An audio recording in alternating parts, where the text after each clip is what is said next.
इसके बाद आपका जो अगला पॉइंट है कि हमने माइंड की एडजस्टमेंट कैसे करनी है, माइंड को ग्रूम कैसे करना है, माइंड की क्लासिफिकेशंस क्या क्या है।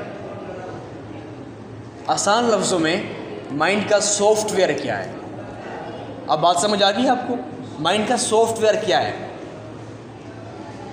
इंसानी दिमाग के बेसिकली कितने पार्ट्स हैं? Speak loudly. 3 पार्ट्स हैं, कॉन्शियस पार्ट, सबकॉन्शियस पार्ट और अनकॉन्शियस पार्ट। आज हम अनकॉन्शियस पार्ट को डिस्कस नहीं करेंगे, सिर्फ कॉन्शियस पार्ट और सबकॉन्शियस पार्ट को ही डिस्कस करेंगे, क्योंकि इन 2 चीज़ों का जो लिंक है वो हमारे आज के सबक से मिलता है। जेंटलमैन, अब हमारे माइंड का जो कॉन्शियस पार्ट है वो सुनता भी है, देखता भी है, सोचता भी है। हम सोते हुए जो ख्वाब देख रहे होते हैं हम कॉन्शियस पार्ट के थ्रू ही देख रहे होते हैं। कॉन्शियस पार्ट सिग्नल को ले रहा है, अपने पास हैंडल कर रहा है, अपने पास स्टोर कर रहा है, डिसीजन दे रहा है, जो इनपुट मिली उसके ऊपर वर्किंग की आउटपुट दे रहा है। लेकिन आहिस्ता आहिस्ता वो मटेरियल जो कॉन्शियस पार्ट को आपने दी है वो वहाँ से शिफ्ट होकर सब कॉन्शियस में चला गया है। और सब कॉन्शियस में जाने के बाद वहाँ पे ये समझ लीजिए कि वो आपका हार्ड डिस्क है, वो चीज़ों को स्टोर करता है। जो बात आपके सब कॉन्शियस पार्ट पे जाके स्टोर हो गई है फिर वो जल्दी से निकलती नहीं है। आपको अपने बचपन की बहुत सी बातें याद होती हैं, बहुत से इंसिडेंट्स याद होते हैं। ये क्या होता है? वो बार बार होने के वजह से या फिर उस चीज़ का एक्सट्रीम पे जाके होने की वजह से आपकी याददाश्त को हिट कर जाते हैं। वो वाक़यात जो आपके कॉन्शियस पार्ट से मूव करके सब कॉन्शियस पार्ट पे जाके स्टोर हो जाते हैं। जेंटलमैन, ये काम कैसे होता है? ये इतने स्लाउली होता है हम इसकी रफ्तार को जज ही नहीं कर पाते। हमें इस चीज़ की समझ ही नहीं आ रही होती कि कॉन्शियस पार्ट से सब कॉन्शियस पार्ट में मूवमेंट कैसे हो रही है। अब मिसाल के तौर पे आप फर्स्ट डे जब या क्लास के लिए आए थे, आपको रास्ते का पता नहीं था, आप मोटरसाइकिल पे आ रहे थे, आपने रास्ते में बाइक रोकी, एक बंदे से पूछा, सेकंड से पूछा, थर्ड से पूछा, आप पूछते पूछते आए हैं।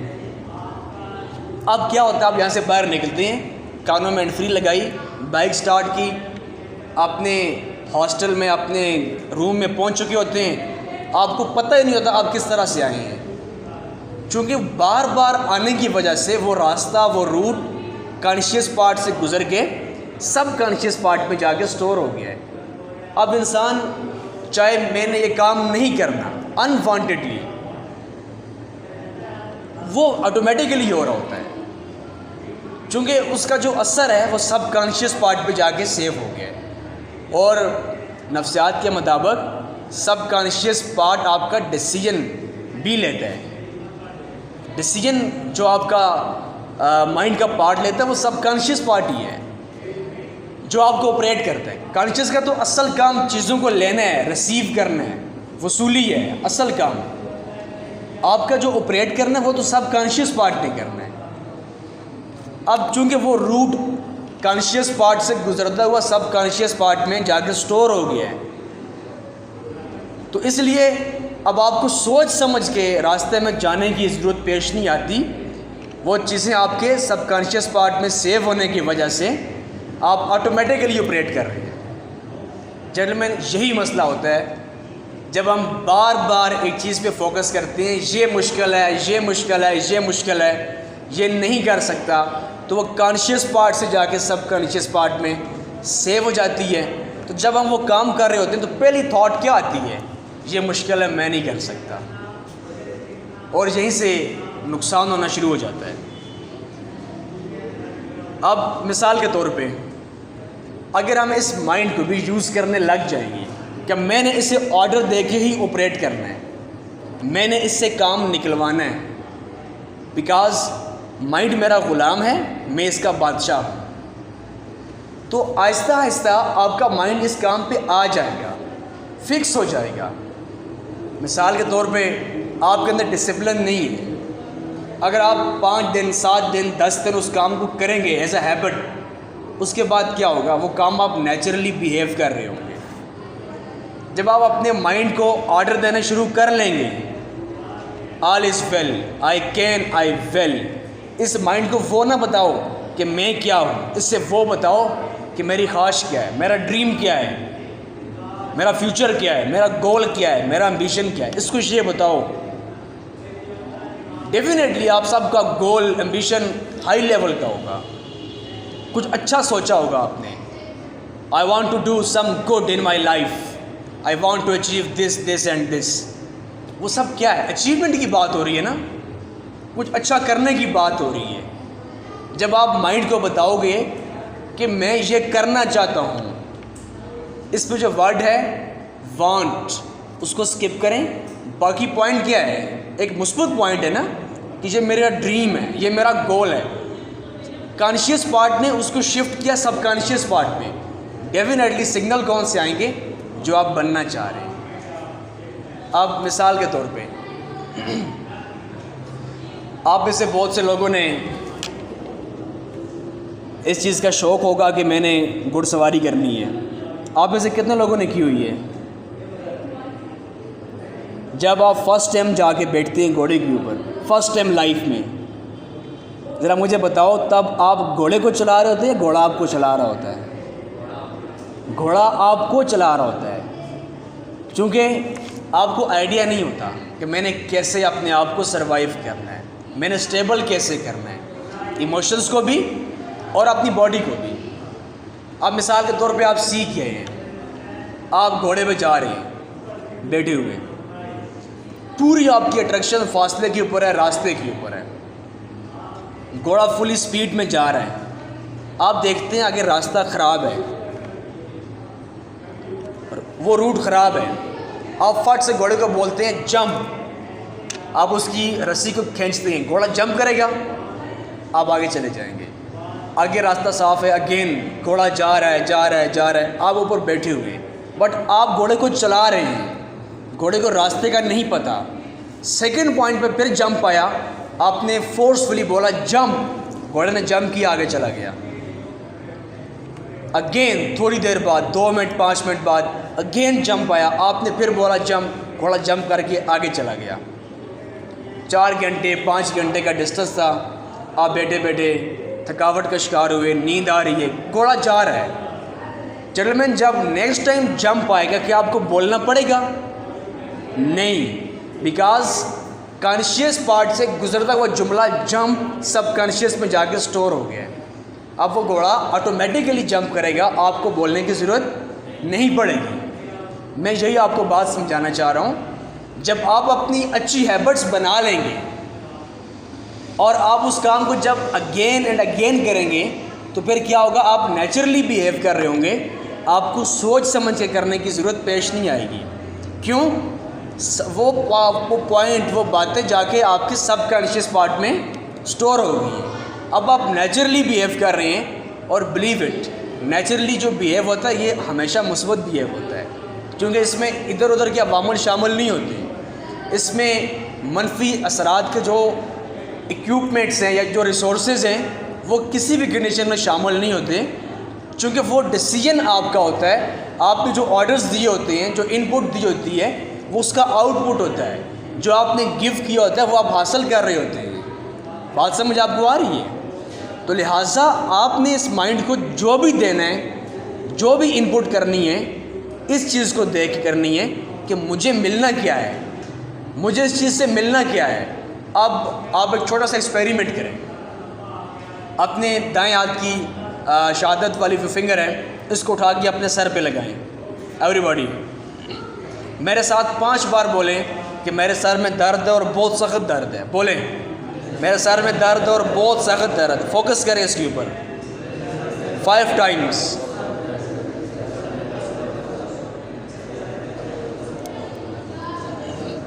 Stop it. Now how you feel? दिमाग में कुछ हो रहा है ना, ऐसे ऐसे ऐसे ऐसे, यहाँ पे कुछ हो रहा है ऐसे ऐसे, ये क्या हो रहा है? आपने कमांड दी है इस दिमाग को। मैंने आपसे क्या कहा था कि दिमाग सिर्फ वो करता है जो हम उससे करवाते हैं, ये खुद कुछ भी नहीं करता है। आपने इसे कमांड दी। कमांड कहाँ से दी? मुंह के रास्ते, बाय योर ईयर्स, और मुझे देखते हुए आँखों से, बाय यूजिंग योर फिंगर। आपने 4 सोर्स यूज़ करके कमांड दी कि मेरे सर में दर्द और बहुत ज़्यादा दर्द है, आपके यहाँ पे कुछ कुछ हो रहा है, ऐसे ऐसे हो रहा है, क्योंकि कमांड आपने दी है। अब अपनी फैमिली में देखें, एक छोटा बच्चा होता है, उसे वालिदैन या आप लोग कह रहे होते हैं ये इंग्लिश में कमज़ोर है, ये नहीं कर सकता, इसकी इंग्लिश बहुत कमज़ोर है, ये नहीं कर सकता। अब वो सुन सुन के मेरी इंग्लिश कमज़ोर है, मैं नहीं कर सकता। जब कल उसका एग्ज़ाम होता है, उसके सामने शीट पड़ी हुई है, सवालनामा पड़ा हुआ है, उसके माइंड में पहली थॉट क्या आएगी? ये इंग्लिश का पेपर है, मैं नहीं कर सकता, ये मुश्किल है। जेंटलमैन, इसके ऊपर रिसर्च हुई है, इसके ऊपर बाकायदा से रिसर्च हुई है। 1905 में अमेरिकन रिसर्च लेबॉर्ट्री ने इसके ऊपर रिसर्च की है। ये बातें रियलिटी हैं, हकाइक के ऊपर हैं। बिकॉज हम इसको जो सिग्नल दे रहे हैं, ये उसके अकॉर्डिंगली रिएक्शन कर रहा है, ये उसके मुताबिक हमें यूज़ कर रहा है, ये उसके मुताबिक डिसीजन दे रहा है। जेंटलमैन, अमेरिका में एक बंदा था, अरेस्ट हो गया, अदालत ने फैसला किया कि इस बंदे को मौत की सज़ा होगी। एक्सपेरिमेंट की बात कर रहा हूँ, फोकस कीजिएगा। उन दिनों में इंसानी दिमाग के ऊपर बहुत ज़्यादा वहाँ पे फोकस हो रहा था, लेबॉर्ट्री में इस चीज़ के ऊपर रिसर्च हो रही थी। अब वो बंदा कुर्सी पे बिठा दिया गया। फॉर एग्ज़ाम्पल उसे 8:20 पे इसका हुक्म था कि इतने बजे इस बंदे को मौत होगी। अब सामने से एक बंदा आता है, उसे आके बोलता है कि यार हमने फांसी तो आपको वैसे भी देनी है, एक काम करते हैं, आप एक एक्सपेरिमेंट करते हैं, हम एक सांप आपके पास लेकर आएंगे, वो सांप आप पे अटैक करेगा, 2 सेकंड में आपकी मौत हो जाएगी।